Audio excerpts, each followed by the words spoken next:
सुकमा जिले में आज एक बार फिर एक मुठभेड़ पुलिस ने बताई और इस मुठभेड़ में पुलिस ने बताया कि उन्हें एक बड़ी सफलता हाथ लगी है और उन्होंने एक हार्डकोर माओवादी को मार गिराया और उसके हथियार और शव को भी बरामद किया है। क्या पूरी जानकारी, उस पर बातचीत करते हैं। नमस्कार, मैं विकास तिवारी हूं, आप बस्तर टॉकीज देख रहे हैं। दरअसल बस्तर में लगातार माओवादियों के खिलाफ पुलिस ने दावा किया है कि बड़े बड़े ऑपरेशन चलाए जा रहे हैं और लगातार पुलिस को बड़ी सफलताएं मिल भी रही हैं, जिसमें कांकेर जिले में जिस तरह से 29 माओवादी मारे गए और नारायणपुर के अभुजमाड़ में बीते दिन एक बड़ी मुठभेड़ हुई। फिर पीड़िया के जंगलों में एक बड़ी मुठभेड़ का दावा पुलिस ने किया। हालांकि पीड़िया के मुठभेड़ पर अब लगातार आरोप भी लग रहे हैं कि उसमें ग्रामीणों को मार गिराया गया है और उन्हें इनामी माओवादी बता दिया गया है। कांग्रेस ने इस पर जांच की टीम भी तैयार की है और मौके पर जाकर जांच भी की है। लेकिन इसके साथ साथ माओवादियों के खिलाफ पुलिस के ऑपरेशन लगातार जारी हैं और इसी आधार पर आज सुकमा की पुलिस ने एक बार फिर से ये जानकारी दी है। थाना पोलमपल्ली क्षेत्र अंतर्गत बंजारपारा के जंगलों में पुलिस नक्सली मुठभेड़ हुआ है। कल रात में नक्सल आसूचना पे पुलिस की टीम पोलमपल्ली थाना से रवाना हुई थी। इस एरिया में गजेंद्र और मंगड़ू जैसे नक्सली की आसूचना थी। आसूचना पर वहाँ पे जब नक्सली मुठभेड़ हुई, मुठभेड़ पश्चात जंगल की सर्चिंग की गई तो वहाँ से एक नक्सली शव बरामद हुआ है और हथियार भी बरामद हुआ है और कुछ नक्सली सामग्री, दैनिक उपयोग की सामग्री और विस्फोटक सामग्री भी बरामद हुई है। शव की पहचान करने के बाद पता चला है कि अब 1 लाख इनामी नक्सली का शव है। इस पर ये मिलिशिया कमांडर के रूप में कार्यरत था। कि उन्होंने आज एक दोरनापाल क्षेत्र के टेटरई के इलाके में एक बड़ी मुठभेड़ की है माओवादियों के साथ में, जिसमें उन्होंने एक इनामी माओवादी को मार गिराया है और उन्हें एक बड़ी सफलता मिली है। मौके से क्या क्या हथियार बरामद हुए, इसकी जानकारी देते हुए सुकमा पुलिस ने बताया कि जो माओवादी मारा गया है, दरअसल वहां पर कोंटा एरिया कमेटी के सचिव मंगड़ू उसके उपस्थित होने की जानकारी पुलिस को मिली थी और बहुत पुख्ता जानकारी के आधार पर फोर्स को मौके के लिए रवाना किया गया था। पूरी रात फोर्स पैदल चलकर घटनास्थल पर पहुंची और सुबह लगभग 6:30 बजे माओवादियों के साथ जवानों की मुठभेड़ हुई।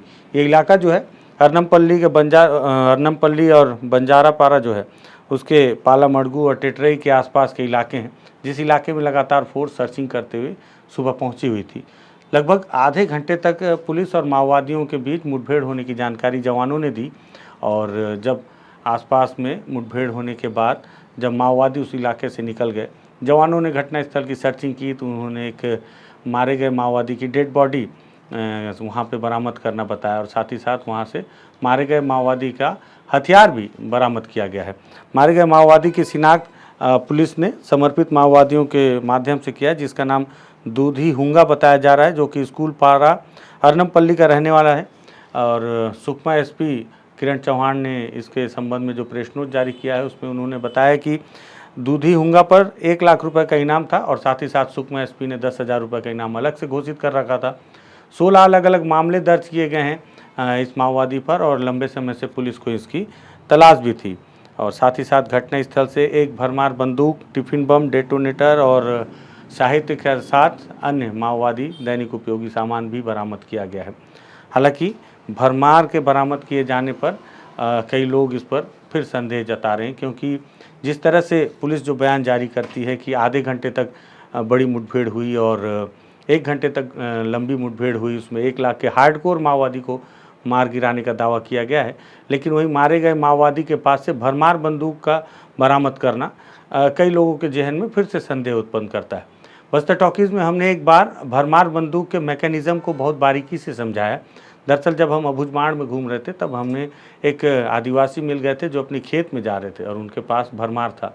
पहली दफ़े मुझे लगा कि वो माओवादी हैं। जब मैंने उनसे पूछताछ की तो उन्होंने बताया कि वो किसान हैं और भालू और जंगली सुअर से बचने के लिए वो इस तरह की भरमार बंदूक लेकर चलते हैं और वो ही नहीं, अलग अलग गांव वाले भी भरमार बंदूक लेकर चलते हैं।